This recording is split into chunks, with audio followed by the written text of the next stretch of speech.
Thackeray depression मध्ये गेलेत ते बोलतात ते वास्तव नाही असं राणेंनी म्हटलंय। देवावर विसंबून राहताय, देवाला कधी हात जोडले नाही तसं नारायण राणे म्हणताय।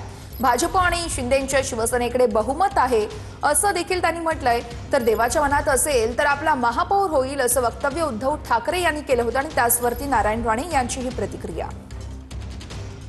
जबाबदारी आता आपली वाढलेली आहे।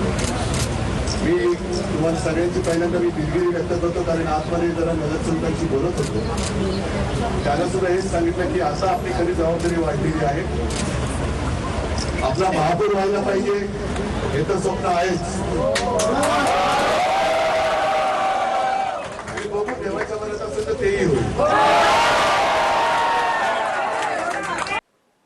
आता देवावर हे झालं काय विसंबून राहिलं। देवाला हात जोडले ना आतापर्यंत काही देवासाठी। कसा महापौर आकाशातून येईल की काय? संख्या बघ म्हणा जरा, एवढा फरक कसा का भरून काढणार? त्यामुळे उद्धव ठाकरे आता डिप्रेशन मध्ये गेलेला आहे आणि त्यामुळे तो जे बोलतोय ते वास्तव नाही आहे। आमची म्हणजे भाजपा आणि शिवसेना आणि अजित पवार राष्ट्रवादी आमची